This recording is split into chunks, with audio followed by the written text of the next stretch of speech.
Bonjour à tous et bienvenue sur la chaîne. J'espère que vous allez bien les amis, que vous avez passé une belle semaine et que je vous souhaite en même temps un bon week-end au passage.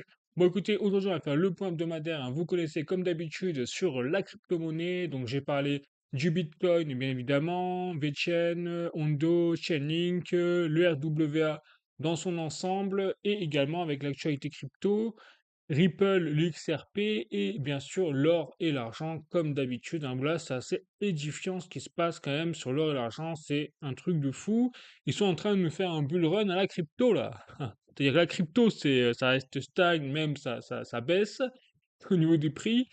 Et c'est l'or et l'argent vraiment qui nous font du Bitcoin, là, qui nous font un bull run du feu de Dieu. Bon, donc bien sûr, je vais vous faire le topo sur l'ensemble, je vais donner mon analyse personnelle, bien sûr. Alors, je rappelle, hein, c'est pas conseiller financier ni en investissement, j'ai pas de boule de cristal, je connais pas l'avenir. Tout ce que je fais, c'est partager mon opinion en me basant sur les actualités, sur les faits, et après, c'est à vous vraiment de faire vos propres recherches et vos propres analyses, bien évidemment, c'est le plus important.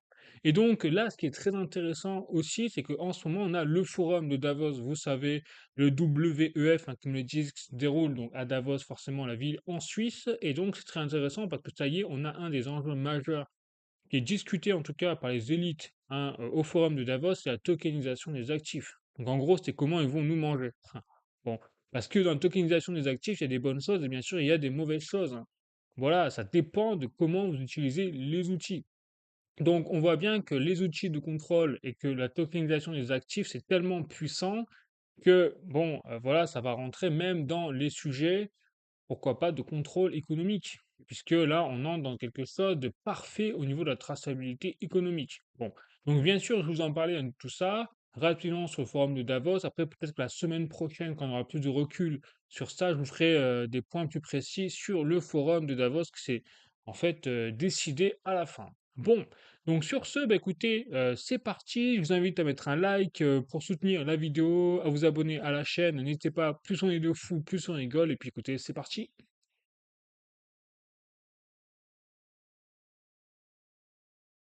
Donc je commente avec les ETF Bitcoin Spot, hein, comme d'habitude. Et là, regardez, ça a été la semaine vraiment la douce froide, puisqu'on a perdu tout le terrain qui avait été reconquis la semaine dernière. Donc en ce moment, ça fait vraiment le yo-yo dans un range assez précis, en tout cas sur le Bitcoin, puisqu'on voit que là, vous voyez, ça fait à la hausse, à la baisse d'une semaine sur l'autre, et les capitaux entrants sortants sur les ETF Bitcoin Spot montrent tout à fait cette volatilité, court terme en tout cas, et s'inscrit quand même dans un certain range, hein, parce qu'on a vu le Bitcoin, il nous fait du plus 4000, moins 4000 dollars, en fait, depuis quand même un mois, là, déjà. Donc, c'est assez marrant ce qu'on voit. Bon, après, au niveau les ETF, on reste en fait sur une moyenne d'à peu près 56 milliards de dollars de flux de capitaux injectés sur ces marchés-là, donc ça reste vraiment très propre, surtout que quand on voit la courbe, vous voyez, et qu'on dézoome un petit peu sur les capitaux cumulés depuis le début sur les ETF Bitcoin Spot, on est vraiment encore au sommet, hein. Voilà, on a en fait une petite respiration, je dirais, si on dézoome, depuis le pic des 63 milliards de dollars de capitaux injectés sur ce marché-là. Bon, donc rien de alarmant, rien de significatif où il faut se sortir avec des signaux voyants cramoisis rouges, bref, voilà, tout ça pour vous dire que bon, on n'est pas encore, pour moi, à mon avis, sur ces indicateurs-là en bear market, c'est clair. Ensuite, là, j'ai le rapport de Fartile Investor sur les ETF Ethereum, et c'est un petit peu la même chose, à peu de choses près, puisque là, on a quand même des capitaux qui globalement aussi se sont stagnés, mais sur des jours différents. Donc là, on voit, on a eu 3 jours négatifs, mais après, quand on fait le cumul des capitaux, effectivement, là aussi, on a effacé la semaine dernière. Bon, donc voilà, même aussi sur Ethereum, ça fait le yo-yo avec un range précis comme le Bitcoin, effectivement, et donc on reste sur des flux de capitaux entrants à 12,37 milliards de dollars de positifs. Et pareil, quand on fait le point sur la courbe cumulée des flux entrants sur les ETF Ethereum Spot, là aussi on a dans une phase de respiration, peut-être on a corrigé après avoir atteint un palier. Voilà, c'est plutôt à ça que ça me fait penser aujourd'hui avant la grosse explosion, par la suite, quand on aura les vannes de la tokenisation des actifs des institutionnels qui vont se jeter là-dessus en masse. Bon, je vous expliquerai pourquoi et après avec bien sûr les articles et même des passages du forum de Davos où on a quand même les gros pontes de la finance traditionnelle qui donnent leurs avis. Allez, je continue. Donc là, maintenant, je passe à Solana et les ETF, donc Solana Spot. Et là, regardez, là, c'est le seul Solana qui tient la route et qui gagne toujours tout doucement, mais sûrement, en tout cas, du terrain au fur et à mesure du temps, avec des petits coups de millions par-ci, millions par-là. Et donc, on est à 871 millions de dollars de flux entrants au total sur Solana. Donc là, c'est dommage qu'il n'y ait pas la courbe cumulée disponible, parce que là, ça aurait été édifiant quand même de voir l'évolution de ces flux entrants sur Solana. Bref, au niveau des ETF, hein, bien sûr, je vous rappelle. Allez, je continue. Donc maintenant, je passe à XRP. Et là, XRP, on est carrément aussi en baisse. Parce que vous souvenez-vous, la semaine dernière, nous étions à 1600 et quelques millions de dollars de flux entrants, hein, sur XRP au niveau des ETF. Et là, on est tombé à 1534 millions. Donc on voit que c'est vraiment l'ensemble des ETF qui, là, cette semaine, ont vraiment eh bien pris la panacée, hein, je dirais la sauce, voilà, pour, avec un reflux de capitaux là-dessus. Bon, après, c'est pas dramatique, hein, encore, je rappelle, parce qu'il suffit de dézoomer, de voir la courbe cumulée pour comprendre qu'on est plutôt sur un palier actuellement. Allez, je continue maintenant, je passe aux actualités sur le Bitcoin avec les articles, notamment cryptost.fr. Donc, Stratégie détient désormais plus de 700 000 Bitcoins et confirme son statut de premier détenteur de Bitcoin. Voilà, on y est. Et donc ça, c'est pendant que tout le monde panique. Enfin, quand je dis tout le monde, bien sûr, c'est pas tout le monde, mais on va dire quand même une majorité de personnes. Quand je vois les commentaires, on dit beaucoup sur Twitter, allez, on est en bear market, bon, voilà. Eh bien, que font les institutionnels? Ils continuent d'acheter massivement.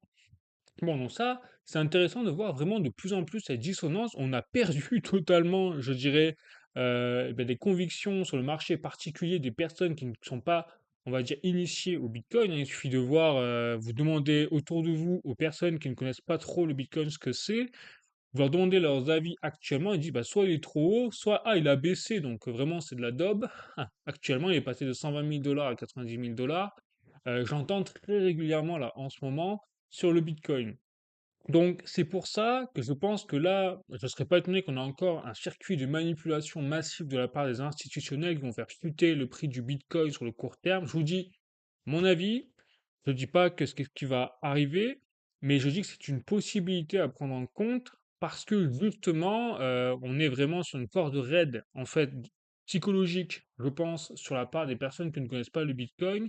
Et on est encore à un chouïa d'avoir la bascule et de dire, bon, le Bitcoin, vraiment, c'est de la daube si ça tombe, par exemple, à 50 000 dollars. Et qu'en fait, c'est la bulle des tulipes. Et donc là, on perd tout le monde au passage. Pour le coup, là, vraiment tout le monde au niveau particulier. Et puis après, ces institutionnels, ils font péter le train et puis ils sont tous dedans pendant que tout le reste est sur le carreau. Ça, c'est quelque chose vraiment à pouvoir prendre en compte au niveau manipulation parce que maintenant, les capitaux, les liquidités sont déjà dans les mains des, en tout cas assez, pour qu'il y ait une manipulation possible de la part, je pense, des institutionnels. Voilà, en tout cas sur le court terme, hein, bien évidemment. Donc attention à ce niveau-là. Après, moi, de toute façon, peu importe, vous connaissez mon point de vue là-dessus. Je suis pas là pour le court terme, moi je suis là pour le long terme, pour le grand trajet. Donc bah, si ça chute, bon bah tant mieux pour moi, recharge et basta. Voilà, vous savez tout.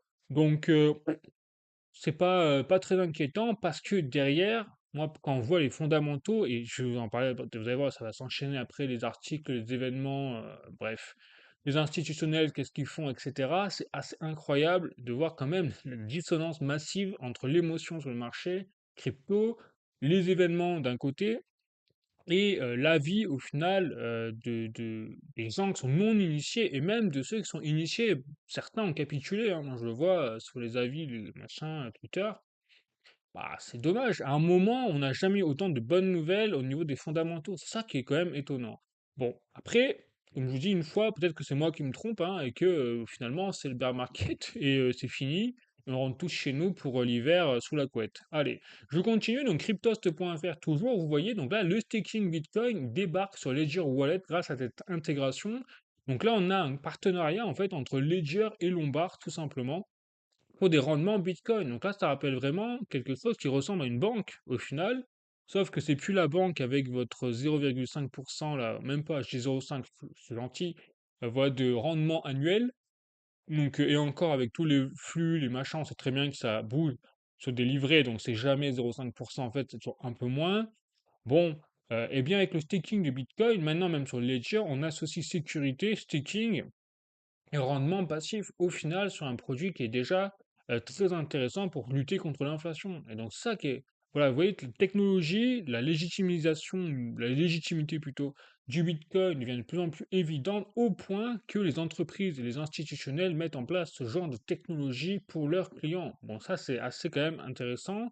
Je continue avec journalducoin.com, BlackRock, voilà, donc Davos 2026, donc Forum économique mondial, je rappelle, l'aveu historique du patron de BlackRock sur la crise de légitimité du système. Donc là, vous voyez, je vous montrerai après les passages, les vidéos et tout sur vraiment la tokenisation des actifs, mais là, si on dézoome déjà, on a de l'aveu effectivement du patron, bon, allez mondial hein, au niveau économique, puisque bon, ils ont 10 trillions de dollars, donc ils font ce qu'ils veulent un petit peu, et ils font la pluie et le beau temps même au niveau politique, ils font ce qu'ils veulent, eh bien, déclare que oui, on a un problème majeur, attention warning.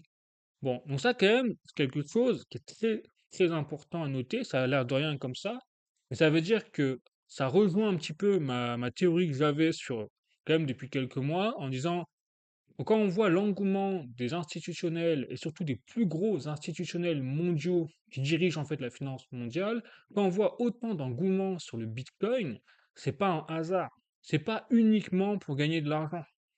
C'est clairement parce qu'ils savent qu'il y a un changement de paradigme économique qui est en cours et qui est même on est au bord du gouffre en fait au niveau des monnaies fiduciaires. Il suffit de voir l'exemple de l'Iran, hein, il a suffi qu'une révolution, des émeutes massives pour faire couler la monnaie iranienne de 45% en une seule nuit, hein, je rappelle, donc quand même assez violent. Nous, l'Europe, désolé de le dire, mais bon, on a des jusque-boutistes qui veulent faire la guerre à tout prix contre la Russie. Bon, bah, peut-être qu'ils vont y arriver, peut-être pas, j'espère pas en tout cas, mais si ça arrive, boum, on va se prendre une sauce sur l'euro, faut pas rêver. Voilà. On voit qu'on a en plus le bordel en plus désormais aux États-Unis avec Trump qui s'amuse à faire peur pour gagner en fait des points dans les négociations. Donc il annonce la troisième guerre mondiale quasiment avec le Groenland, et puis finalement il dit bah tout le monde soyez rassurés, c'est pas la troisième guerre mondiale, mais par contre on a des accords économiques avec le Groenland. Bon, bah voilà, en fait c'est ce qu'il voulait depuis le début. Voilà, donc tout ça fait qu'on a on a vraiment une instabilité de plus en plus forte, avec notamment, bah, de façon étonnante, l'essor massif au niveau économique de la tokenisation des actifs et également de l'achat des bitcoins hein, par les institutionnels. On l'a vu même avec notamment la stratégie B, l'entreprise de Michael Saylor, qui continue d'acheter du bitcoin, mais il n'y a pas que Michael Saylor. Donc, il se passe quelque chose. Voilà, le Bitcoin devient un enjeu de plus en plus, la crypto, la tokenisation d'actifs, même j'irai plus loin que le Bitcoin, deviennent des enjeux, et notamment avec les stablecoins. Hein, vous en avez parlé la semaine dernière déjà de l'explosion nucléaire des volumes de stablecoins et de plus en plus l'intérêt des banques dans les stablecoins, au point qu'elles créent elles-mêmes leurs propres stablecoins, hein, avec JP Morgan notamment. Bon, bah voilà. Donc, c'est ça l'avenir, parce que les monnaies fiduciaires vont couler. Voilà, elles sont déjà en train de couler en fait depuis 50 ans, mais là ça va être brutal, je pense. Donc, crise de légitimité égale aussi crise de confiance. Et ça, c'est évident quand on voit le système actuel. Bon, ça fait pas trop rêver, hein. Quand on voit l'état du système de rien que la France déjà, il suffit de regarder à 360 degrés. Bon, pas la folichon au niveau économique, quoi. Allez, donc je continue. Donc là, je suis sur Actu Finance, le gestionnaire d'actifs UBS qu'on me proposait du Bitcoin et des crypto-monnaies à ses clients. Voilà, donc c'est là où je vous dis qu'on a un changement de paradigme économique, c'est un truc de fou, parce que ça, là, il y a 5 ans, UBS, jamais de la vie, il fallait surtout pas entendre parler du Bitcoin et des crypto-monnaies. Aujourd'hui, carrément, ils en proposent à leurs clients. Et ça va continuer. Voilà. Donc là aussi, encore une fois, là je suis sur un tweet de Watcher Guru, donc extrêmement récent également, donc date du 22 janvier, donc d'hier. Effectivement, on a eu la région, donc l'État, pardon, du Kansas aux États-Unis qui a introduit, ça y est, une réserve stratégique de Bitcoin dans sa loi. Donc après, il faut qu'elle soit votée, il faut qu'elle soit définitivement adoptée, etc. Donc c'est pas encore gagné, mais on voit toujours qu'on a même les gouvernements, les États, mais bon, je rappelle qu'un État américain, c'est le PIB égal à un pays européens, hein, sans vouloir dénigrer les pays européens, mais bon, voilà, on en est là. Et donc, forcément, vous voyez, ça continue. Et pourtant, on pourrait se dire, bah, vu que là, le Bitcoin a chuté de 30 000 dollars en quelques mois, ah, peut-être que on aura intérêt, finalement, c'est de la daube. Bon, bah non, au point qu'on a même les États américains qui continuent de croire cette réserve stratégique. Voilà. Donc c'est pour ça il est important quand même de dézoomer sur la situation court terme. Alors bien sûr, bah, voilà, il faut pouvoir aussi, c'est pour ça que je vous dis surtout si vous pouvez pas, vous permettre d'encaisser du court terme, bon, bah, la crypto, c'est pas le bon levier d'action, quoi, pour investir. Parce que la crypto-monnaie, par définition, c'est pour moi, maintenant, c'est du long terme. Pour justement éviter de vous faire exploser par la volatilité. Voilà, parce que si vous, en plus, vous misez des fonds, alors que vous pouvez pas vous permettre, par exemple, de perdre, bah, manque de peau de lendemain ou le jour où vous devez retirer vos fonds, vous avez besoin de vos fonds, vous êtes à moins 50%, bah là, vous avez tout gagné, quoi. Donc voilà, c'est pour ça, long terme, avec des fonds, on peut se permettre voilà, de mettre là-dedans, et pas pour manger. Par exemple, bon, après ça c'est évident, hein, je vous apprends rien, voilà, mais ça rappelle vraiment le contexte actuel, et je trouve que c'est assez édifiant. Et donc là aussi, où c'est très intéressant, bah là j'ai un tweet de Bitcoin et News, donc l'accumulation en fait des portefeuilles du nombre de bitcoins entre 100 et 1000 bitcoins ont explosé de 33% en fait en 2 ans. Voilà, donc là, ça nous rappelle aussi l'arrivée des ETF Bitcoin. Ensuite, on a regardé la courbe, je vous la montre ici. Je vais mettre en zoom, comme ça ce sera un peu plus sympa. Et donc, on n'a pas du tout de baisse, malgré, vous voyez, on a carrément un croisement entre les prix du Bitcoin là, qui ont baissé, hein, récemment, on voit, on a une petite légère, légère baisse au final quand on dézoome, pas grand-chose, mais bon, 30 000 dollars, ça reste quand même impressionnant. Et derrière, eh bien, le nombre de portefeuilles qui ont accumulé entre 100 bitcoins et 1000 bitcoins, eux, ils n'ont pas cessé de grimper. Voilà, donc ça devrait aussi interpeller. Ça veut dire que les baleines continuent d'acheter, d'accumuler massivement du bitcoin, tandis que les particuliers, les petits portefeuilles, se font liquider. Liquider émotionnellement, parce que je rappelle que c'est des liquidations qui ne sont pas. Voilà, vraiment, c'est les portefeuilles qui détiennent réellement du bitcoin. Bon.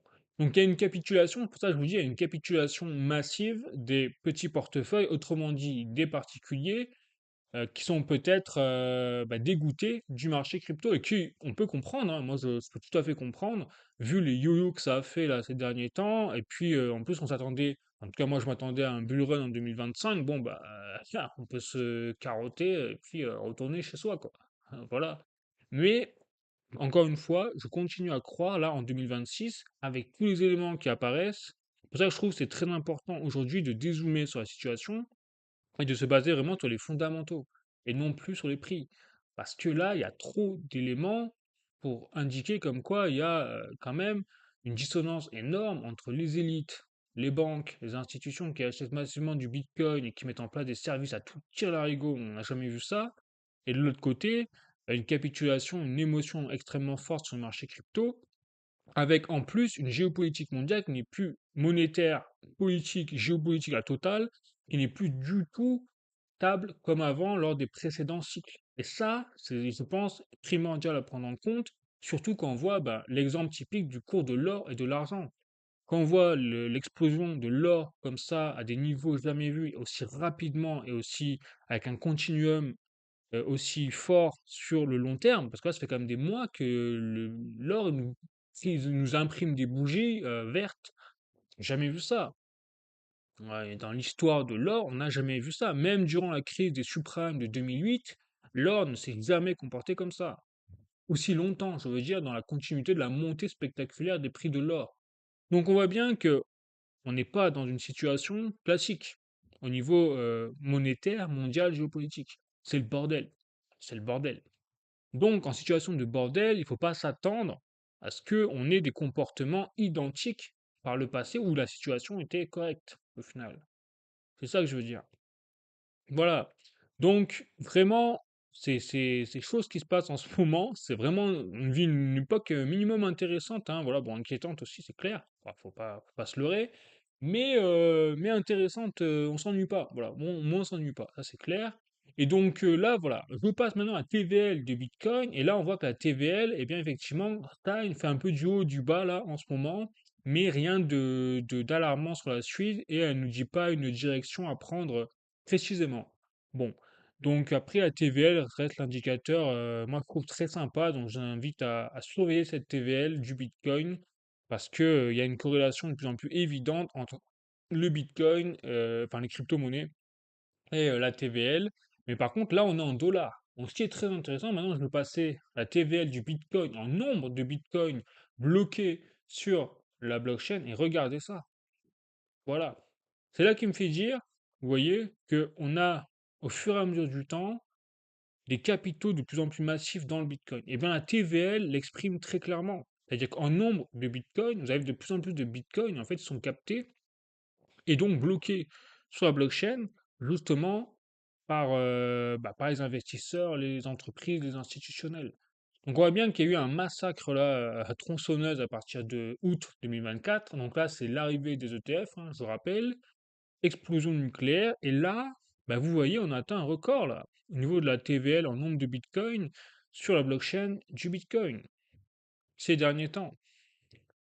Donc, c'est très positif. Voilà, moi c'est ça que je vois. C'est très positif pour le Bitcoin, ça va continuer de péter. Tout simplement sur le long terme. Encore une fois, je dis sur le long terme. Sur le court terme, je m'attends à tout est possible, même à une manipulation massive justement des mêmes institutionnels pour faire baisser le cours et faire dégager encore les derniers résistants particuliers. Allez, je continue, et voilà pourquoi je me dis aussi c'est pas fini l'histoire pour moi crypto là en ce moment, en tout cas pour le bull run, simplement parce qu'on a encore une fois eu une impression massive et un record établi de 22,3 trillions de dollars du M2 Money Supply américain.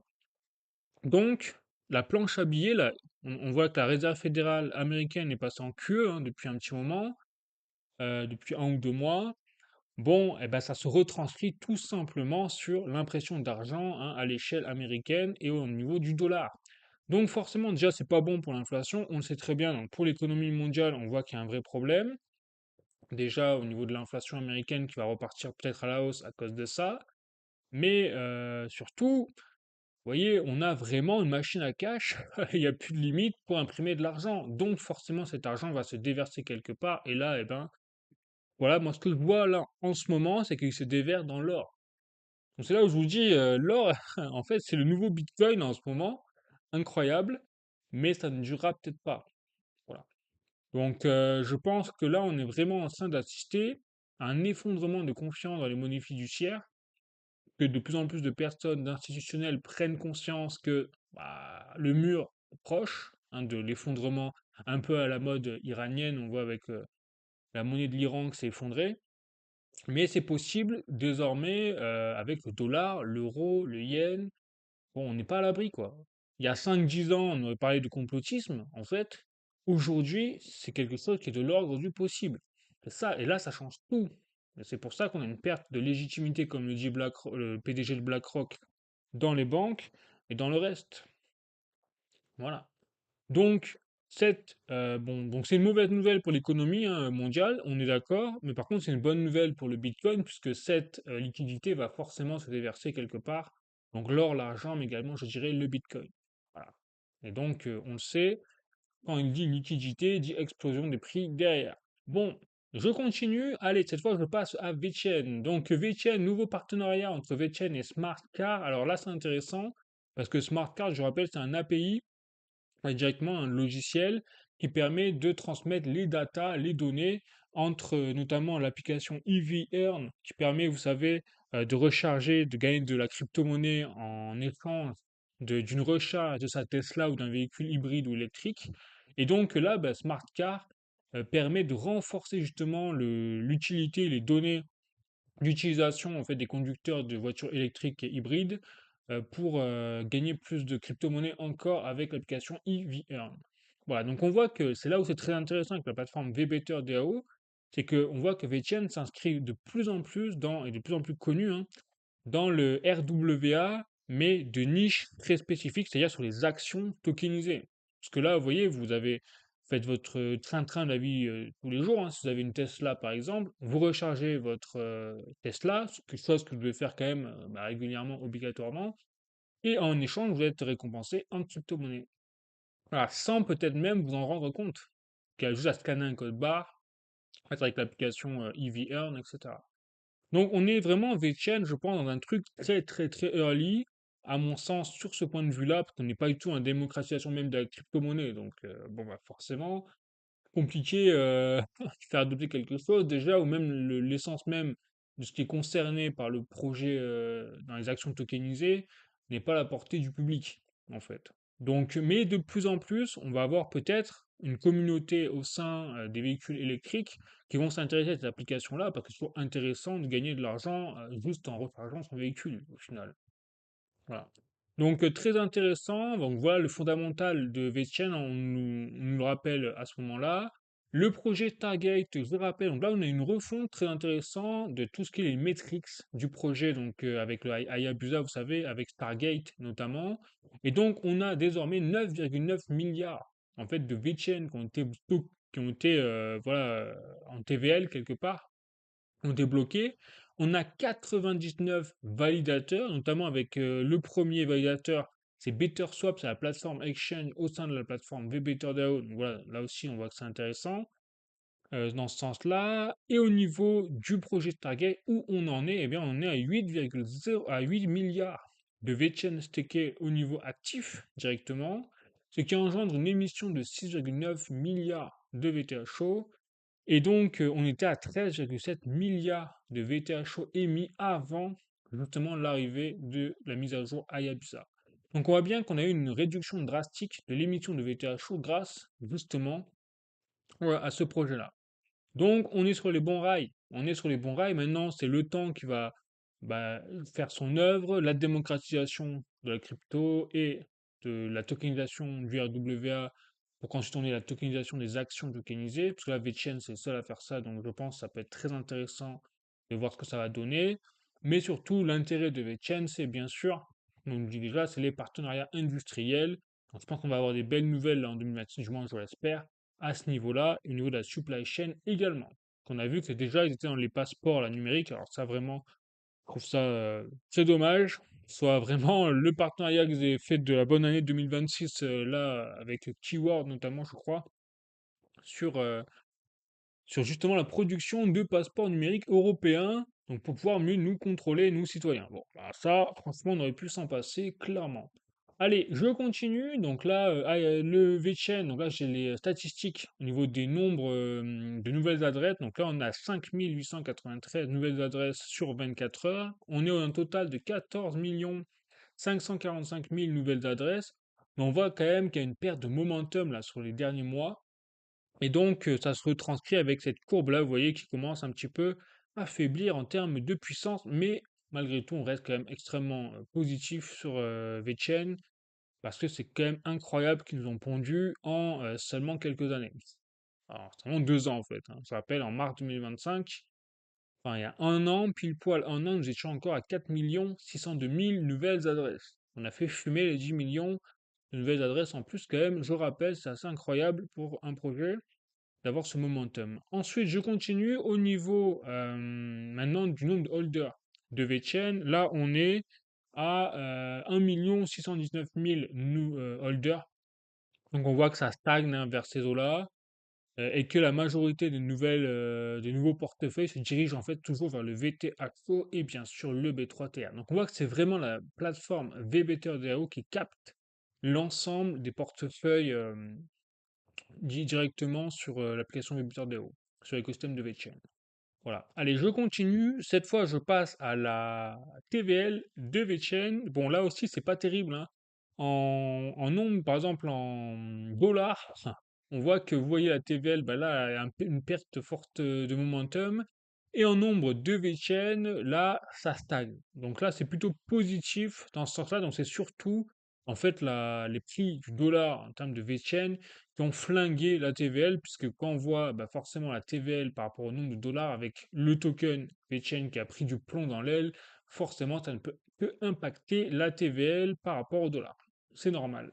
Mais ce qui est bien, c'est que là, pour l'instant, ça stagne quand même pour VeChain sur la TVL en nombre de VeChain. Bon, donc le projet continue tout simplement, rien de plus vraiment à dire hein, cette semaine, si ce n'est que ça continue de construire les fondamentaux pour VeChain, à surveiller juste sur le court terme. Vous savez que, enfin, je l'ai déjà dit, je me répète, mais moi c'est un projet sur le long terme, et j'y crois parce qu'ils ont vraiment tout pour y arriver, ils ont les partenariats, ils ont la feuille de route, la stratégie, surtout ils ont une équipe du feu de Dieu, qui arrive à mettre en place tout ce qu'elle arrive, enfin tout ce qu'elle déclare. Voilà. Donc le seul bémol, plutôt gros point à surveiller avec VeChain, c'est qu'ils n'ont pas mis à jour leur trésorerie quand même depuis 6 mois. Ça, je trouve que c'est vraiment dommage. Alors, est-ce qu'ils ont caché parce qu'il y a des pertes? Voilà, ça, je me pose des questions. Après, je dis pas que c'est mauvais ou autre. C'est vraiment le seul bémol, bien plus pour moi que la TVL, machin, ça on s'en fout parce que c'est court terme, si je puis dire. Mais l'intérêt, c'est long terme. Voilà. Par contre, le financement, ça c'est important. La trésorerie, voilà, il n'y a plus de trésorerie, bah, il n'y a plus de projet. Donc, et ça, je suis pas arrivé à mettre la main dessus, donc n'hésitez pas à me dire si vous avez des nouvelles du rapport financier tout simplement du dernier trimestre, notamment en 2025, bah, je suis preneur à fond, ça, clairement, pour faire le point après derrière sur le projet. Mais tant que la finance, l'argent roule, bah, le reste, finalement, il suffit d'attendre et d'être patient. Voilà, je peux pas vous dire mieux sur VeChain, mais toujours bullish. Allez, je continue. Notamment maintenant, je passe à le RWA financier comme vous connaissez. Et là, je passe à Hondo Finance. Donc, ça y est, on a le récapitulatif hebdomadaire de Hondo Finance sur ce qui s'est passé au niveau des événements de la tokenisation hein, du RWA avec notamment, bon, eh bien, Standard Chartered, la banque, hein, je le rappelle, qui prépare tout simplement un nouveau service pour ses clients au niveau de Prime Brokerage Crypto, comme ils l'appellent ça. Donc, ça y est, on passe de plus en plus sur des services crypto au niveau bancaire. Donc, j'ai parlé du UBS, bah là maintenant c'est Standard Chartered, donc ça continue toutes les semaines. Vous voyez, les banques sont à fond là pour créer des produits, des services crypto.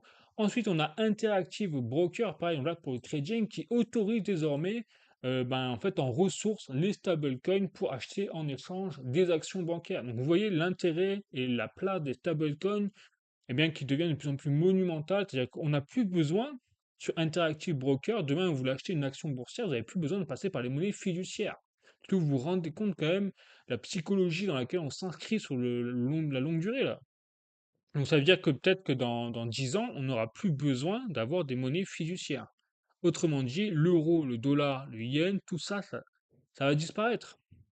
Ou ça disparaîtra pas, mais ça vaudra peau de chagrin et puis ça va s'effondrer. Tout simplement parce qu'il y aura d'autres systèmes, notamment avec les stablecoins. Alors après, vous me direz effectivement, les stablecoins sont indexés sur les monnaies fiduciaires. On est d'accord, ok. Mais n'empêche que on va trouver d'autres systèmes, notamment peut-être qu'on aura le Bitcoin, peut-être qu'on aura Ethereum à la place, plein d'autres crypto-monnaies. C'est clair. Voilà. Et puis, ça rappelle aussi justement l'enjeu de guerre fiduciaire monétaire toujours en cours, avec notamment les stablecoins aux États-Unis et notamment, j'ai dit la semaine dernière, l'objectif notamment de Donald Trump de renforcer la présence des stablecoins sur le marché mondial parce qu'ils sont tous 98% indexés sur le dollar. Et donc, plus vous avez de stablecoins et plus derrière vous avez en fait au niveau des entreprises comme Tether, l'USDC, etc Circle, notamment derrière l'USDC, eh bien des obligations émises sur la dette en fait américaine, donc en dollars. Bon, donc en gros, les entreprises qui ont des stablecoins et qui émettent des stablecoins comme Tether et Circle, derrière achètent du vrai dollar. Bon, donc c'est comme ça que Donald Trump, et pour ça qu'il est aussi bullish sur les États-Unis, c'est parce qu'il a trouvé le moyen de faire en sorte que la crypto-monnaie et Bitcoin indirectement renforcent en fait le dollar. Bon, donc on y est, mais quand même, on rentre dans un système où malgré tout, on n'a plus besoin, de moins en moins en tout cas, des monnaies fiduciaires réelles, parce qu'on a les moyens aujourd'hui, même en France. Alors après, en France, on a les impôts, quoi. Bon, donc si vous payez par carte bancaire, Bitcoin ou autre, eh ben, à chaque transaction, vous allez devoir calculer votre plus-value à la fin d'année. Je vous dis pas la joie que ça va être de calculer ce que vous devez aux impôts. Alors ça, c'est vraiment la France. Bon, donc, mais sinon, le principe est là. Si vous n'avez pas les comptes de plus-value à calculer tout ça, on aurait les moyens aujourd'hui, clairement, de payer ses factures, l'ensemble de ce que vous voulez en crypto. Voilà. Donc, en tout cas, au niveau des cartes bleues, cartes bancaires, ça c'est clair. Après, au niveau des virements, bah là, c'est plus compliqué parce qu'on n'a pas encore, au niveau par exemple des fournisseurs d'électricité ou la Freebox ou ce genre de choses, on n'a pas encore la possibilité, pour l'instant en tout cas, de payer en crypto-monnaie. Mais ça va venir, ça viendra. Et donc, ensuite, en troisième position, on a le London Stock Exchange Group qui débute justement sur la plateforme en fait blockchain. Vous voyez? Donc là, c'est Londres. Ensuite, on a, State Street. Alors ça, je sais pas ce que c'est, mais pareil. Donc on a un ensemble de services digitaux, une entreprise qui continue une plateforme au niveau des dépôts, de stablecoins tokenisés. Bon, bah, ça total, mais c'est tout le temps comme toutes les semaines, c'est comme ça. Toutes les semaines. Vous avez vu, il suffit de voir mes vidéos, vous regardez, les annonces sur RWA, c'est tout le temps comme ça. C'est, y a pas une semaine, sans qu'on ait l'annonce d'une grosse banque, d'une grosse institution qui se jette à corps perdu, ah mais corps perdu, dans le RWA, surtout. Donc quand même, ça doit interpeller. Ensuite, on a Top Central Banks, donc la banque centrale, voilà, en train de tester. Alors, je sais même pas quelle c'est, les banques centrales, mais en tout cas plusieurs, ouais, il y a plusieurs banques centrales, et tout ça c'est au pluriel, qui sont en train de tester le projet Agora. Je sais pas ce que c'est, clairement, j'ai pas regardé, donc j'ai pas fait mes devoirs, je suis désolé, je découvre en même temps en fait que vous. Mais voilà, donc on parle de quand même plus de 40 banques commerciales, c'est écrit ici, sont en train de tester un projet de paiement digital. Donc on imagine derrière les stablecoins crypto-monnaies. Bon. Et donc, Hondo Finance, en dernière position, là, ils dépassent enfin les 2 milliards de dollars de TVL. Ils ont même fumé les 2 milliards, vous allez voir. Je vais vous montrer après la courbe à TVL. Ça, c'était il y a quelques jours, hein, qu'ils ont présenté ça. C'était le 18 janvier, le tweet. Mais entre-temps, il s'est encore passé des choses. Pour Hondo, ils ont fumé totalement au niveau de la TVL. Ah, ça a mis la gomme sur la route, là. Les pneus, ils ont cramé. Donc, vous allez voir. Je vais vous montrer. Aussi, grosse nouvelle cette semaine, bah, vous l'avez forcément, je pense, vu passer si vous regardez un petit peu les nouvelles sur la RWA sur Ondo, eh bien, c'est justement l'arrivée sur Solana, vous voyez quand même, puissant, hein, eh bien, du Ondo Global Market. Donc, autrement dit, eh bien, sur le réseau Solana, la blockchain Solana, vous avez désormais la possibilité d'acheter, justement, de passer par le Ondo Global Market pour acheter des actions boursières tokenisées du type Apple, Nvidia et compagnie. Voilà, ça part en vrille. Tout simplement, ça part en vrille. Ouais, et c'est toutes les semaines comme ça. Vous voyez, c'est incroyable quand même. Donc je continue, Hondo Finance toujours, vous voyez. Donc Hondo est devenu officiellement, ça y est, le plus gros fournisseur à la fois des bons du trésor, notamment pour l'instant américains, mais également des actions boursières américaines. Donc là, on parle également de 2,5 milliards en fait, de stocks tokenisés, hein, il me semble, plus la TVL, hein, qui elle aussi fume tous les compteurs, je vous montrerai après. Donc là, ça y est, c'est lancé Hondo Finance, et c'est pas étonnant du coup quand je vous montre la courbe de la TVL, regardez-moi ça. Donc là, c'est carrément impressionnant là. Là, on voit que le système s'emballe. Et bien sûr, ça m'étonne pas, parce que c'est en corrélation avec l'arrivée de Solana, qui est une des blockchains les plus utilisées, hein, on le sait, malgré les problèmes techniques et les pannes quelque peu fréquentes, malgré tout. Mais voilà, ils ont là, Hondo Finance sont en train de capitaliser et d'attirer les capitaux massivement. Donc pour l'instant, et d'ailleurs, moi je pensais qu'on aurait peut-être une baisse des prix majeure du Hondo avec le unlock qu'il y a eu. Donc souvenez-vous, j'ai prévenu la semaine dernière, attention, il me semble que c'était le 17 janvier, il y aurait un unlock de 40% quand même de la supply, hein, de Hondo. Bon, bah, il a eu lieu. Ah, le token, il n'a pas bougé, hein. Je sais pas ce qui s'est passé, mais le token, alors, il a fait croire moins 5%. Bon, c'est pas la mer à boire. Clairement, quand on voit le nombre de tokens qui ont été unlockés.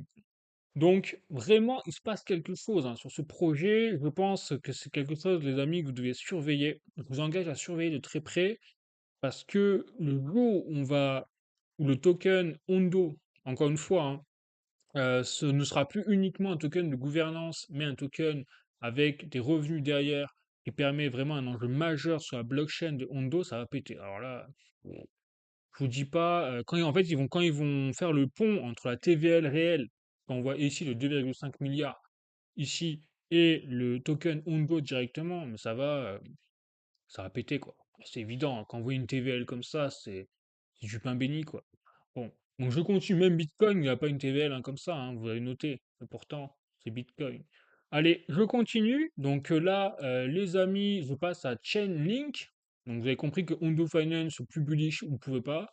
Chainlink, donc ça y est, là aussi, gros projet, hein, poids lourd, a déclaré, en fait, acquérir désormais la société Atlas, donc qui est spécialisée dans tout ce qui est l'ordre de transaction. Alors, c'est un petit peu technique, effectivement, mais je vais vous expliquer.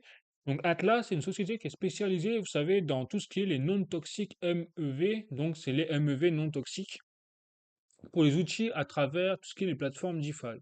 Donc, il faut savoir que quand vous faites une transaction sur la blockchain, bon, votre transaction, il y a un ordre précis. Donc, c'est vrai que, par exemple, quand vous avez des systèmes un peu compliqués, notamment avec des ventes aux enchères, des choses comme ça, bon, des fois, ça peut patiner un petit peu et ça peut provoquer une latence dans la transaction pour la blockchain. Donc, le principe de la technologie de Atlas, c'est tout simplement de rendre plus efficace le système de l'ordre de transaction notamment, voilà, et également de fluidifier le système de la blockchain, en fait, tout simplement. Sauf que là, on le fait à une échelle Chainlink. Donc c'est là où c'est intéressant, c'est qu'on voit que Chainlink, eh bien, veut permettre à tous ces protocoles, donc il y en a un paquet, hein, clairement, ben d'optimiser les transactions au sein de la blockchain. Et là, on parle des protocoles DeFi, donc il y a des revenus à la clé, il y a plein de choses. Donc là, Chainlink vient tout simplement de monter en grade dans ses services pour ses clients, tout simplement grâce à l'achat et l'intégration de la société Atlas. Donc comme s'ils avaient déjà pas assez d'avantages, si je puis dire, bah là, ils viennent en rajouter un autre. Donc c'est plutôt propre. Je continue, et là, surtout, là, c'est là où ça bombarde hein, du sévère. Donc là, je vais vraiment prendre le temps de vous expliquer quand même ce qui se passe parce que c'est hyper important et c'est surtout, pour moi, ce qui est en train de faire basculer l'écosystème là. Donc Chainlink, vous allez comprendre pourquoi c'est vraiment le cheval de bataille numéro un pour moi dans le RWA. Donc là, ils viennent tout simplement de Chainlink de mettre en place, donc de lancer un système donc pour les US equities de data streams, donc c'est-à-dire, c'est marqué ici, hein, de data en temps réel tout simplement sur un système donc de 24 heures sur 24, 5 jours par semaine. Donc ouais, le samedi et le dimanche qui ne sont pas pris en compte parce que sur la bourse, vous savez, traditionnel, le week-end c'est fermé. Donc c'est pour ça qu'on parle d'un système de 24 heures sur 24, 5 jours par semaine. Et donc tout ce qu'ils ont fait, bah, ça a été de faire le pont entre la finance traditionnelle et le marché crypto. Donc là on parle d'un marché de 80 trillions de dollars. Donc je vous annonce ça avec un petit tweet, moi ça me fait rêver. Donc en fait, faut savoir qu'à la base, vous avez toujours eu d'un côté la finance traditionnelle avec ses actions, les US equities et les ETF, etc. D'un côté, avec leurs propres données, leur système de liquidité, leur plateforme exchange, tout ça. Et de l'autre côté, le système avec les crypto-monnaies. Ensuite, on l'a vu, un petit pont avec, grâce à Ondo Global Market, où là, ça a été la possibilité, grâce à Ondo, d'acheter sur leur plateforme pas des clones, mais en fait, oui, des indices, des nouveaux indices indexés sur les prix, en fait, des actions boursières américaines. OK?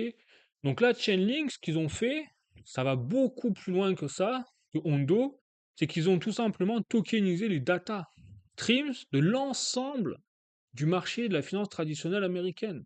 Donc en gros, ils permettent Chainlink d'ouvrir la porte tout simplement des data à l'ensemble de l'écosystème crypto. Donc demain, vous avez Ethereum, vous avez voilà, Solana ou je sais pas, les développeurs qui veulent eh bien, utiliser les data indexées sur notamment les prix des US equities, c'est-à-dire les actions boursières ou les ETF américains, eh ben, ils auront la possibilité à travers Chainlink d'avoir ces datas-là et donc de créer leur propre système indexé sur la tokenisation d'actifs grâce à Chainlink. Voilà, autrement dit, un petit peu, Chainlink permet à tous les projets DeFi, protocoles, ce que vous voulez, en fait, de copier l'ensemble de la finance traditionnelle. C'est le bordel. Là. Ah, ouais, vous avez compris. Ça y est, on y est.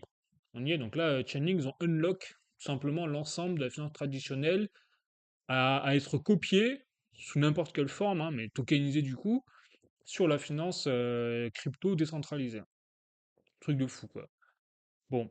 Donc, bah voilà, on y est, on a un changement de système économique complet, là. Bon, donc énorme. Ensuite, Plume. Alors là, je passe à Plume désormais. Eh bien, ils ont, ça y est, accès à l'écosystème de Gate. Donc, vous voyez la plateforme Exchange, hein, je crois, ouais, c'est ça, la plateforme Exchange Gate. Donc, avec notamment tout ce qui est le Wheel World Yield. Vous savez que Plume, eux, c'est un peu particulier. Ils sont en train de parler de Wheel World Yield en plus sur le Bitcoin. Bon, et donc, c'est la première fois, ils le disent, hein, qu'une plateforme exchange centralisée comme Gate notamment intègre au final des produits de rendement sur le RWA. Le yield, c'est le rendement, je rappelle, mais à une échelle de distribution où en fait ils parlent de Nest, puisque c'est à travers Nest que Plume, avec le partenariat qu'ils ont, Plume et Nest, qui vont mettre en place tout ce système-là. Donc là aussi, on entre dans un autre cadre où Plume, eh bien, profite de la niche qu'ils sont en train de créer pour s'insérer dans le marché du RWA et proposer leurs produits innovants avec des rendements au niveau de la tokenisation des actifs. Voilà, donc là où maintenant je passe à rwa.xyz, vous savez pour Plume, et comme ça après je vais vous faire le point sur le marché du RWA dans son ensemble, toujours sur le site rwa.xyz. Et donc là où c'est très intéressant, bah regardez, c'est que Plume repasse un peu dans le vert. Ah, hurrah! Donc là on voit qu'au niveau du RWA, en nombre de détenteurs de RWA sur l'écosystème de Plume, on a 287 189 détenteurs. Et donc, c'est une augmentation de 1,59,6% sur 30 jours. Mais voilà, on voit que ça repart à la hausse quand même bien plus fort que par le passé. Ensuite, on voit que sur les transferts de RWA, ça repart à la hausse carrément de 47%. Le nombre de volumes de transferts sur les stablecoins, c'est pareil, ça repart à la hausse. Il n'y a que la Distributed Asset Value qui est en baisse de 21% et le marché du market cap de stablecoin qui est aussi en baisse. Donc à voir. Mais en tout cas, là, on voit que Plume repart légèrement à la hausse en termes de métriques on-chain, mais je pense que ça, c'est aussi lié à l'explosion de l'écosystème du RWA de façon globale. Parce que là, regardez, je suis sur toujours rwa.xyz sur l'écosystème global, et regardez-moi ça, c'est l'explosion là. On est passé de 21 milliards de dollars distributed asset value, souvenez-vous la semaine dernière quand j'ai remontré la précédente vidéo, et là on est désormais quasiment à 23 milliards de dollars. Donc en une semaine, on a fait péter les 2 milliards.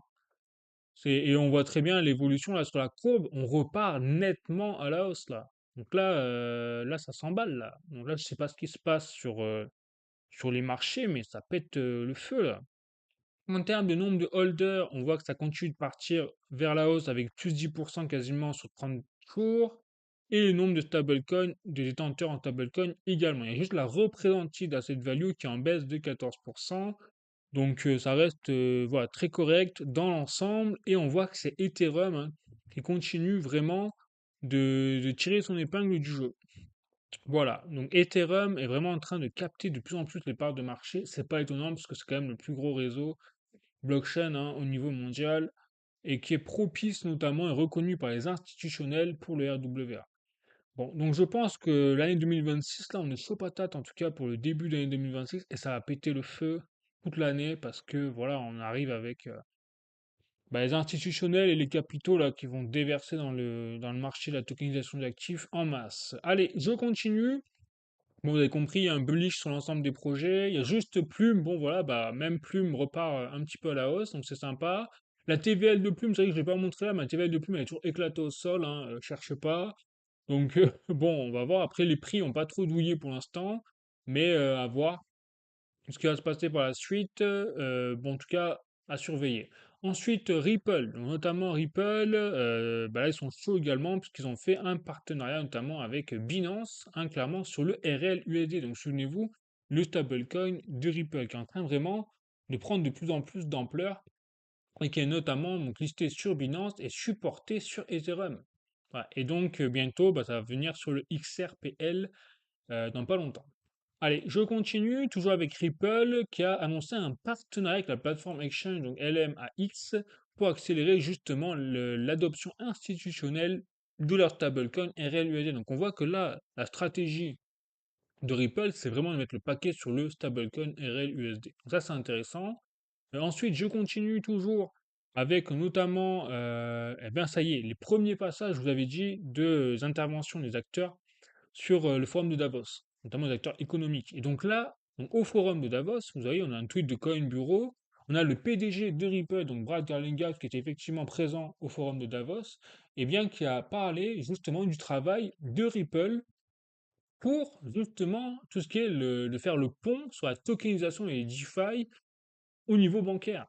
Donc là, on parle en gros, hein, pour faire court, à un réseau SWIFT bancaire, mais à l'échelle de la tokenisation d'actifs. Donc Ripple est toujours, elle a clairement dit en plus au Forum économique mondial, dans toutes les élites là, qu'ils allaient en fait essayer de conquérir le marché, en tout cas une part du marché, du réseau Swift bancaire, si ils ne font pas de partenariat avec. Parce que bien sûr, à voir comment ça se goupille tout ça.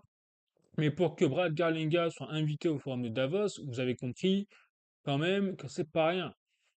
Voilà, ça veut tout dire. Et donc, en plus de cet événement et de ce qu'a déclaré Brad Garlinghouse, effectivement, il considère que là, on va avoir une augmentation simplement de l'aspect de la tokenisation de volume sur le XRP Ledger, avec un passage de 19 trillions de dollars à 33 trillions de dollars, là, sur une année. Donc cette année, on a fait péter les compteurs sur la tokenisation sur le XRP Ledger. Donc c'est assez intéressant. Je continue, là je suis sur un tweet de Cointelegraph. On a tout simplement en fait l'explosion, si vous voulez, de l'ensemble des assets tokenisés sur les marchés. Donc là c'est le bilan un peu annuel qu'a fait Cointelegraph sur le marché du RWA. Et donc là on a tout simplement d'après Cointelegraph, hein, le RWA c'est le plus gros marché, le plus rapide en termes d'évolution au niveau jamais vu. Peut-être là-dessus. Voilà.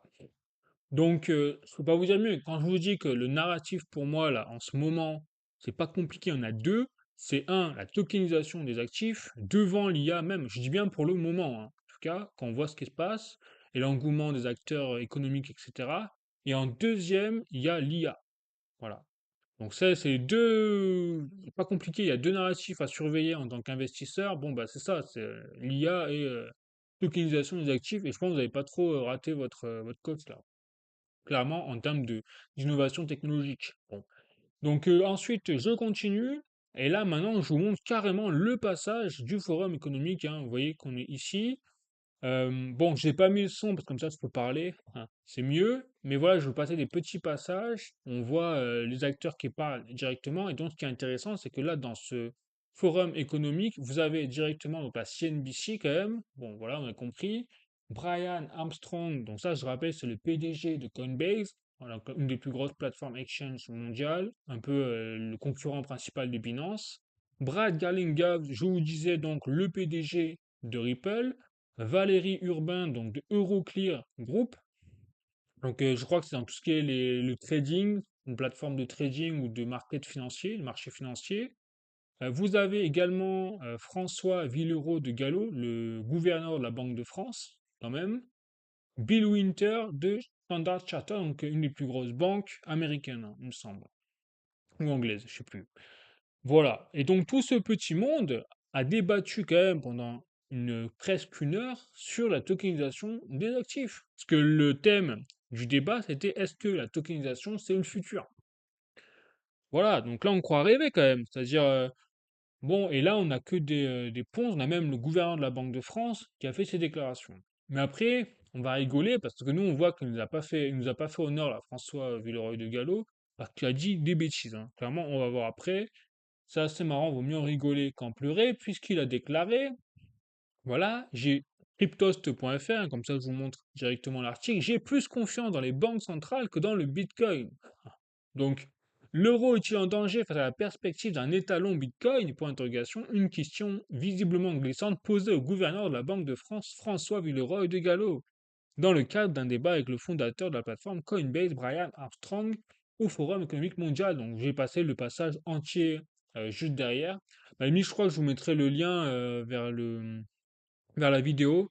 Comme ça, après, vous ferez votre propre opinion, vous garderez le débat vous-même, ce sera plus simple. Bon, voilà. Et donc, et Brian Armstrong a tout simplement répondu, c'est là où c'est intéressant, en fait, alors d'abord, qu'a dit François Villeroy de Gallo exactement? Il avait propos, nous avons quitté les talons or, mais l'or n'était qu'un moyen technique.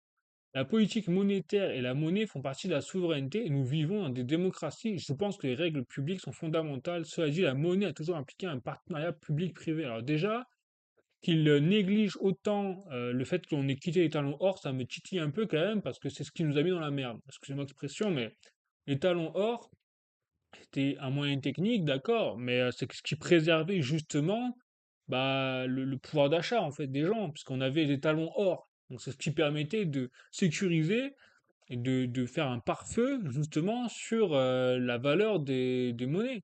Donc une fois qu'on l'a fait péter ce pare-feu-là, bah forcément, depuis, c'est pour ça qu'on a une courbe vers le haut avec l'impression d'argent massive des banques centrales et bah, la chute proportionnelle de la valeur forcément de nos monnaies fiduciaires, donc euro, dollar et compagnie. Bon, ouais, c'est pas sorcier, hein, je veux dire. Donc bon, il aurait pu quand même mettre un peu plus l'accent là-dessus, quoi, clairement. Et après, pour le reste, bon, nous vivons dans des démocraties, bah ça, franchement, je me pose de plus en plus la question quand je vois ce qui se passe à l'échelle européenne, clairement. Donc, du coup, le Bitcoin n'a pas de planche à billets et son offre est fixe. Voilà ce qu'a en fait répondu clairement Brian Armstrong. Donc, le Bitcoin est un protocole décentralisé. Il n'y a en réalité aucun émetteur. Et à ce titre, si l'on parle de l'indépendance des banques centrales, le Bitcoin est encore plus indépendant. Bim, dans la figure. Voilà. Donc là, c'est vainqueur par chaos. Je rigole bien sûr. Mais pour vous dire vraiment. Là, on a les derniers remparts. Bien sûr, je ne doute pas de la sincérité de François Villeroy de Galhau dans ses déclarations sur les banques centrales. En même temps, on comprend le gouverneur de la Banque de France. Il va pas dire la Banque de France, c'est de la daube, hein, c'est clair. Bon, il peut ne en penser pas moins, mais en tout cas, c'est normal. Voilà. Donc, on en est quand même à un point, c'est surtout ça que moi je veux souligner, euh, où on est en train même de questionner l'autorité des banques centrales. Alors ça, c'est incroyable. C'est le fait même qu'on ait ce genre d'article, de là, par exemple, de cryptost.fr, avec en plus, au forum de Davos, le questionnement, la remise en question par le PDG, donc Brian Armstrong, directement au gouverneur de la Banque de France. Alors ça, je trouve ça incroyable. Il y a 10 ans en arrière, mais jamais de l'avion on aurait ça. 10 ans en arrière, on serait encore là à dire amène les banques centrales, on se serait aplati, tout est bien dans le meilleur des mondes, etc. Ah, ça n'est plus le cas là. C'est plus le cas. Voilà. Parce que la géopolitique mondiale est en train de s'effriter, parce que de l'aveu même de Larry Fink, le PDG de BlackRock, eh bien, on a une crise de légitimité, voilà, donc sur tous les niveaux. Donc forcément, bah, ça se retranscrit dans ce genre de débat, en fait. C'est ça qui est intéressant. Donc c'est là où on voit qu'on est vraiment à la fin d'une ère, en fait. Plus en plus à la fin d'un système économique qui est au bout de course, hein, qui a établi son rôle, mais qui a été détourné bah, à travers les talons or, la fin des talons or, en fait, c'était ça. Voilà. Et donc, là, j'ai un article de cointribune.com, donc Dalio, c'est là aussi en même temps qu'on a le forum de Davos. Donc, Ray Dalio, un célèbre milliardaire, alerte sur les risques de marché face aux tarifs de Trump et mise sur un rallye de l'or. Voilà, donc là, Ray Dalio, je précise, hein, bon, et il a fait 50 prédictions, toutes les mêmes depuis 30 ans, c'est on va dans le mur. Bon, donc, à prendre aussi avec humour, hein, bien sûr, mais à un moment, il va avoir raison. Voilà. Donc après, là, par contre, ce qui change par rapport aux dernières prédictions de Ray Dalio, c'est que là, il est quand même plus pressant. Bon, ben, je vous dis, bon, on sent nous-mêmes, hein, voilà. Mais malgré tout, c'est intéressant parce qu'il dit effectivement que ce qui va douiller, ça va être les marchés boursiers, notamment, et pourquoi pas le Bitcoin, hein. Le Bitcoin, on verra bien ce que ça va donner. Mais en tout cas, les marchés boursiers et les actions boursières, selon Ray Dalio, vont trinquer lors de la prochaine correction. Voilà. Et donc, le rallye sur l'or, eh ben, il a raison, puisque le rallye sur l'or, il faut dire qu'en ce moment, ça déménage sévère. Sur l'or, je vais vous en parler juste après. C'est assez incroyable. Bon. Et ensuite, journalducoin.com, donc finance, BlackRock voit Ethereum comme le grand gagnant de la tokenisation. Vous avez compris, donc. Vous avez la même personne qui déclare ça, qui a déclaré on a une crise de légitimité. Bon, vous faites 1 plus 1 égale 2, quoi. En gros, BlackRock s'appuie sur la tokenisation d'actifs pour changer le paradigme économique et social du coup à voir. Donc bon. Donc après, à voir comment ils vont transformer tout ça, parce que tous ces gens-là, c'est pas les enfants de cœur, ils sont pas là pour notre bien, faut pas rêver, ils sont là pour se faire du pognon. Et au Forum économique mondial, je rappelle que c'est comment ils vont nous manger, hein. C'est là où ils ont parlé des populations, hein, je rappelle, de ce genre de choses, d'exercice Covid, tout ça. Bon, suffit de voir sur Internet, hein, allez-y. Vous allez voir le projet du forum de Davos, c'est pas compliqué, c'est surtout à des populations, ils en parlent tranquillement comme si c'était devant un feu de cheminée à la maison, quoi. Bon, allez, continue. Là, je suis sur un tweet de or.fr et maintenant, ça y est, je fais la transition, je passe à l'or, l'argent. Donc, déjà, première chose, il faut savoir qu'on est dans une crise physique majeure. Bon, enfin, un petit moment que je vous préviens quand même, mais là, on le voit, c'est évident, sur l'argent, les réserves notamment d'argent. Donc, c'est intéressant, je vous dirais, ce petit graphique, de vraiment refaire le point de, justement, des producteurs de au niveau mondial, de ceux qui produisent le plus d'argent physique. Et donc, en premier lieu, et bien surprenant, vous avez le Pérou qui produit 22% quand même des réserves mondiales d'argent. Donc le Pérou, faut le préserver, hein, parce que si on n'a plus le Pérou, là on est mort, hein, clairement. Après, vous avez quand même la Russie, hein, qui est pas loin, donc avec 14% des réserves mondiales. Donc là, on comprend que la Russie, ils ont de quoi faire, ils ont toutes les ressources, ils ont le gaz, voilà, ils ont le pétrole, ils ont tout. Vous avez le Mexique, l'Australie et la Chine, notamment. Voilà. Donc ça, c'est là où on a les plus grosses concentrations de réserves d'argent au niveau mondial. Donc vous avez compris que là, avec la Russie, la Chine, déjà sur un bloc, bah, en fait, vous avez quasiment, allez, 30%, je dirais, parce que vous avez l'Inde aussi au milieu, donc je considère que c'est les BRICS, c'est pareil. Et vous avez avec 30% des supplies d'argent mondial qui sont dans les mains des BRICS, déjà. Vous voyez? Et après, bon, vous avez les États-Unis, le Mexique, Australie, alors le Mexique, je sais plus s'ils veulent intégrer, non, les BRICS quand même pas, je sais plus, j'avoue. Mais ce qui est intéressant vraiment, voilà, c'est le Pérou. Donc là, le Pérou, s'il y a un problème là-bas, bon, bah alors là, faut dire que l'argent, il passe à fois 2 fois 3 directement. Voilà. Et par contre, ce qui est intéressant, c'est que le Mexique, même s'ils ont moins de réserves que le Pérou, ils dominent la production mondiale d'argent. Voilà. Donc, c'est-à-dire que le Pérou, c'est là où il y a le plus de réserves d'argent en termes de mines, mais par contre, c'est le Mexique qui domine la production. Donc là aussi, le Mexique, c'est le bordel, bah là, on plie bagage, hein, clairement. Donc ça, c'est intéressant quand même de savoir, c'est juste pour information pour vous, parce que, encore une fois, nous sommes actuellement dans un rallye de l'argent, mais je vous l'ai déjà expliqué parce qu'il y a des pénuries. Donc, faut surveiller comment ça se passe, et si Trump décide d'envers le Mexique, ou le Pérou, bon, ben voilà, il y aura le pétrole et puis il y aura l'argent, en fait. Petite blague à part. Comme ça. Bon, voilà, donc je continue toujours sur l'or, l'argent. Donc là, c'est intéressant, on est sur le prix, ce que je vous ai parlé, je l'ai dit la semaine dernière, à l'oral, mais sans avoir d'article à la pluie, il me semble, du décalage entre le cours de l'argent au niveau mondial et le cours de l'argent occidental. Et ben voilà, là, c'est avéré, vous voyez, c'est carrément or.fr qui a fait un tweet, là, ici, où ils disent que la prime de l'argent à Shanghai, donc Chine, par rapport aux prix occidentaux, atteint désormais un record de 11 dollars par once. Donc l'écart a quadruplé au cours des dernières semaines. Donc, ce que je vous dis, c'est que les prix de l'argent physique en Chine ne sont pas les mêmes qu'ici. Ça, c'est du jamais vu à ce point-là. Donc, à titre de comparaison, le précédent record était d'environ 7 dollars par once en 2011. Voilà. On a atteint des records de différence parce que l'argent papier est en train de s'effondrer en Occident. Donc cela intervient alors que le prix de l'argent à Shanghai a bondi à un record de 105 dollars par once, tandis que les prix occidentaux atteignent un record de 94 dollars par once. Souvenez-vous, la semaine dernière ou il y a 2 semaines, j'ai carrément fait le topo, j'ai dit on a plus de 100 dollars dans les pays asiatiques, et nous on est en dessous de 100 dollars. Voilà, bon bah ça a été carrément prouvé là. Et donc, de telles primes extrêmes indiquent de graves pénuries d'argent physique en Chine et une demande intérieure massive qui ne peut pas être satisfaite. De plus, les restrictions à l'importation mises en place par la Chine, où l'argent et l'argent utilisé dans les véhicules électriques et les panneaux solaires ont mis le marché mondial sous pression. La demande physique d'argent physique est hors de contrôle. Voilà, on en est là. Donc, pour dire que si vous avez de l'argent, surtout vous le gardez, clairement.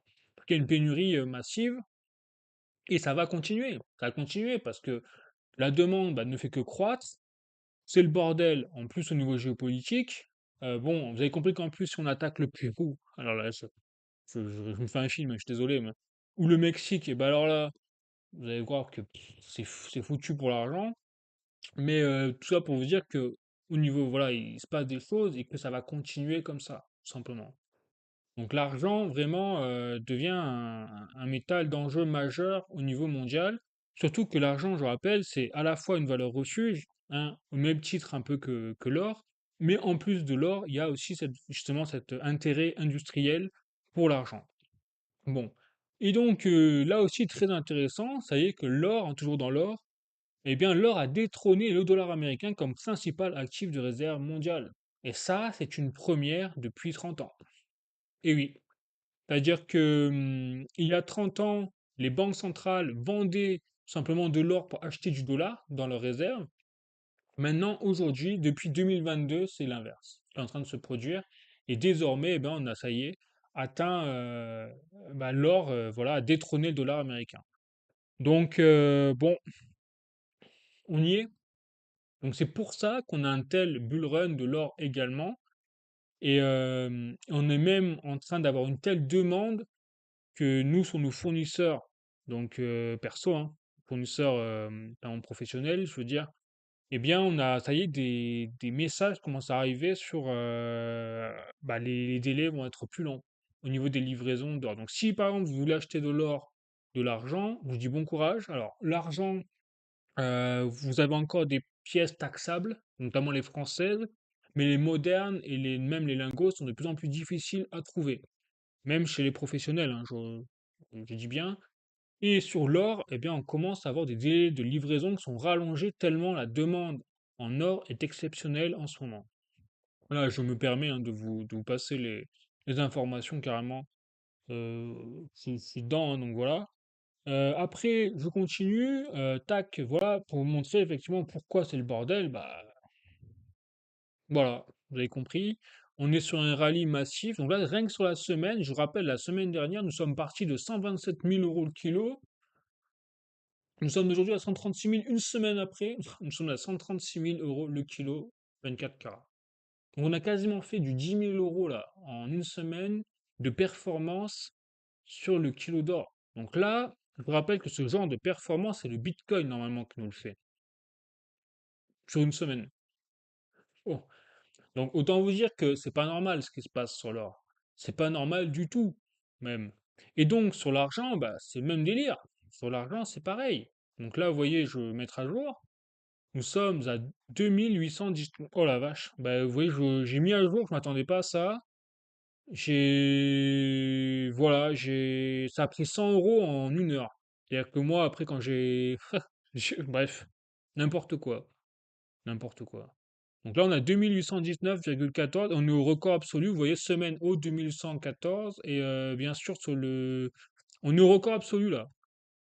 Je le découvre en même temps que je fais la vidéo. Truc de malade. Et regardez-moi la performance de l'argent, donc là, ça part vraiment en vrille, hein. Oh la vache. Donc du coup, bah, on est parti, on était à 2500 euros le kilo d'argent pur. Et là maintenant on a 2819 et je pense qu'en mettant un jour au fur et à mesure, ça explose malgré tout, quoi. 2819, 14, voilà. Bref. Non mais là ouais, on est en train vraiment d'atteindre quand même une situation exceptionnelle. Donc bon, voilà, j'ai fait le topo, vous voyez que c'est le bordel. Bon, sur ce, pour résumer la situation, que mon avis personnel, hein, bien évidemment, moi je suis toujours aussi bullish sur la crypto-monnaie. Vous avez compris, le Bitcoin pour moi c'est du court terme. Là, la dépression massive qu'il y a eu sur le Bitcoin depuis octobre 2025, vous avez compris, c'est du court terme. Donc, et je pense que là, on va reconnaître un méga bull run, une hausse des prix sur le moyen et long terme. Donc, il faut tenir sur le Bitcoin parce que moi, je l'ai vu avec l'Iran notamment. L'Iran, ça a été l'exemple parfait. La monnaie iranienne s'est effondrée. Le Bitcoin, lui, a en fait gardé son cap et a permis de préserver tout simplement le pouvoir d'achat des Iraniens. Déjà, rien que ça, c'est énorme pour la place de valeur refuge qu'est le Bitcoin. Bon. Après, il y a aussi les crypto-monnaies, donc tout ce qui est, après, faut sélectionner projet par projet, mais tout ce qui est le RWA, vous avez vu qu'on est dans une phase de momentum explosive dans un contexte de dépression de marché, de crypto. On a vu, les prix ne sont pas au rendez-vous, tout ça. Par contre, les fondamentaux du RWA, on voit que les momentums sont explosifs.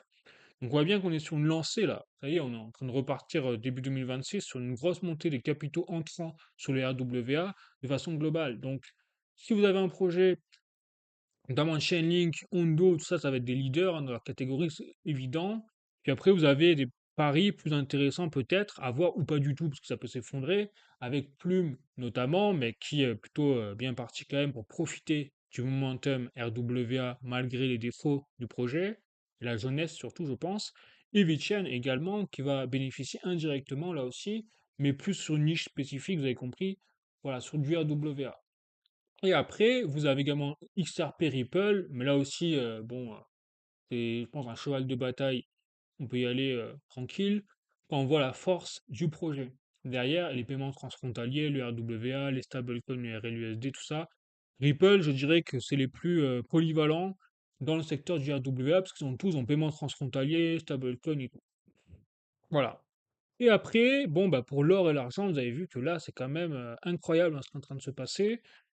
Donc, j'ose même plus dire qu'il va y avoir une rotation de liquidité, qu'il faut prendre des profits, parce que quand je vois ce qui se passe, on est en train d'assister. J'ai pas l'impression, là, ça va tellement vite qu'on n'est plus uniquement dans le FOMO. Je crains que nous soyons vraiment dans la chute de la valeur de nos monnaies en temps réel. Et c'est pour ça qu'on a une explosion massive des cours de l'or et de l'argent. C'est aussi ce que je me pose comme question, en plus de la pénurie pour l'argent. Donc l'argent, on va dire, c'est plus normal. Enfin, c'est quand même fort ce qui se passe, hein, mais c'est plus normal parce qu'il y a une pénurie et le système de l'argent papier s'est effondré. Donc forcément, bah, les prix physiques, on est en train d'avoir un rattrapage tout simplement qui aurait dû faire sur plusieurs années en termes de performance. On est en train de l'avoir en fait sur le court terme là.